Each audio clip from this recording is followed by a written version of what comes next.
Hi everybody, welcome back. I'm going to do a little quick workbench update for you. I do want to say thank you to all the veterans, both past and present, for your service. Deeply appreciate your sacrifice to this country. So going on from there, I have a little bit of a nostalgia build here. I saw this on, I forget, it wasn't the Atlantis site. I saw it on somebody else's website and I had to buy it. Now, the reason I had to buy it was that my father bought me this exact same kit when I was a kid. And we're talking about late 70s probably when I first had this. And I remember playing with it. I think I had the Red Baron too.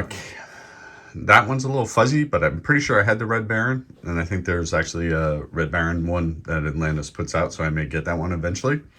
But this one, I had to get it because I love Snoopy. I love the Peanuts gang, Charlie Brown, all those. I watch all the specials every year for the holidays. And Snoopy in his sock with camel chasing the Red Baron or getting shot down by the Red Baron usually. This is just childhood nostalgia for me. And the fact that they had the kit and I was able to put it together. It went together very, very quickly. And the propeller does work. And I do remember doing this when I was a kid, flying it around my room, not on the stand, obviously. But yeah,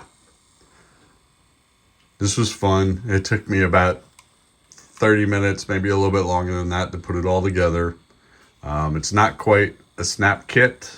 I did have to glue some pieces together because they just wouldn't stay. There was one odd thing here. The strut on this section right here just wasn't quite long enough to fit into the hole for the wing when this was all seated properly. So that was the only odd thing about it. But overall, nice little nostalgia build for me. And yeah, I just had to have fun with this. So there's that. So I'm going to move this out of the way. Thank you, Snoopy. Okay, so there's that. All right. Next couple of things I'm working on. Oh, wait. Let me show you this to you first. I was at our local hobby store in Beaverton, Oregon, which is, I don't know, 25 minutes away from here, roughly, from where I live, at Tammy's Hobbies, and they had this Union Submarine called the Alligator. It's a 1/72nd scale. It's a resin multimedia kit. You can do either the early version or this version here. It comes with a little diver as well. Obviously, I haven't opened it yet, but you can see the diver there. I saw this and I was like, oh, I've never seen this before. I've never even heard of this company before. So I bought it. Yeah, there's not much in the way of box art on this or anything like that, but I bought it. You can see it was almost $50, but yeah. So this should be fun. I'll crack this open probably in another week or so and see how this goes together. But I have two major projects, not products. They're products, but projects. English, Victor. English. Use your words. Okay, here we go. All right, first thing. I'm going to try to get this done before Christmas. Oh, probably a year or so ago, I bought some resin 3D printed kits from a company called NY 3D Creations. I will put a link to their website if you're interested in the comments below. And one of them was the Grinch. I actually saw this on HPI guy's website. I think that's how you pronounce his website. He did a review of this, and this is obviously the Grinch.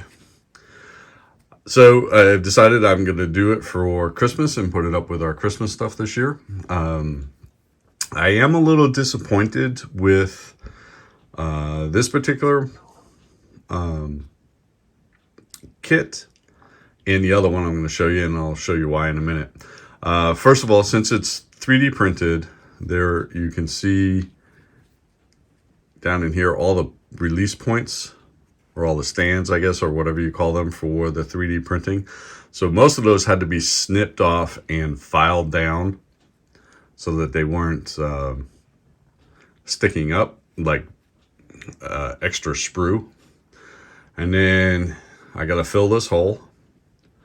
And also, you'll notice here, I had to severely rework both arms just to get it so it would look like this. For the most part, when I was just trying to dry fit this, the arms wouldn't even fit into the slots and match up. I mean, it was pretty bad in that sense. The same thing with the leg down here.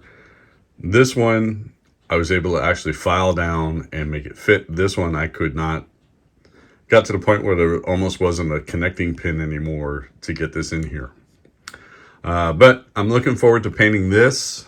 It does come with this nice base. And I'm going to do, this is, obviously I'm going to paint this, but it's a little plain. So I may end up adding, I had the thought of maybe going to like the dollar store or something and getting one of those little Christmas trees. And I'll cut it in half and I'll start to make it look like he was shoving it up the chimney or something like that. And you know, in the cartoon where there's the wire where he's taking things off, and maybe where stuff had been hung up and all that kind of stuff. Maybe I'll find a small little glass bead or something as a Christmas tree ornament to put down here. So we'll see what I can do with that. I think that'll be fun. It'll be a nice addition to our Christmas tree, Christmas setups. And then also, I also picked up this Batwoman model as well. This is the base it comes with. It's not very dynamic or anything like that. In fact, I'm not 100% sure if I'm going to use this. I may try to find something else. This just doesn't look very interesting. It almost looks like Superman should have landed on it because it's so concaved and broken up, or the Hulk or something like that. Not Batwoman, but anyway, I don't know about this base yet. But essentially, here, let me show you the head first. This one also had the same pin issues, you know, from where the sprue was, where it was attached. And in fact, you can see where some of it is back here for the hair that, you know, where it was resting when it was 3D printed. Now, obviously, there's some holes in here I got to fill before I start all this. But overall, the casting is really good. Or the printing, it's not really casting. The printing is really good on it. So I'm looking forward to painting this, but there's the body for it. This also took a lot of maintenance to get this to actually fit snugly. It did not go together well. Same thing, the feet, essentially from the knees down, are two separate pieces from the thighs. They did not fit very well. It took a lot of resculpting to get these to fit properly. The arms the same way, although the seams on these are much better than on the Grinch. It did take some filing a little bit to get them to sit properly. The hand came separate from the wrist and the forearm here, so that actually went on easily. That actually fit. Here's the cape. I gotta fill this. Most of what you're seeing here is because I had to sand down. These are all the connection points from the 3D printer. I actually had to smooth those out. May actually do a little bit more on it. But I'm really trying not to get rid of the detail. But you can see there's some little miscasts or misprints in here as well. I don't know a whole lot about 3D printing. I have friends who have them and stuff like that. But yeah, once I started trying to really put this together, I was really disappointed at how much effort it took to get it to this point. And also, just to give you an idea of how tall this is. So everybody remembers Angelica. So this is how big this casting is, or this print is, compared to Angelica. I mean, you know, once you get this head on here,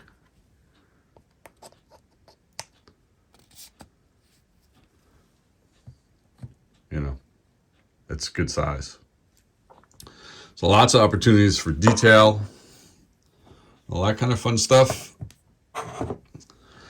But yeah, there we go. That's what I've got for today. I hope everybody is doing well. I am trying to keep up on everyone's videos. I have fallen behind severely because of work and other things going on around here. So I'm trying to catch back up. So it may take me a little bit. I hope everybody is having a wonderful day. And everybody have a great weekend. Talk to you all soon. Bye.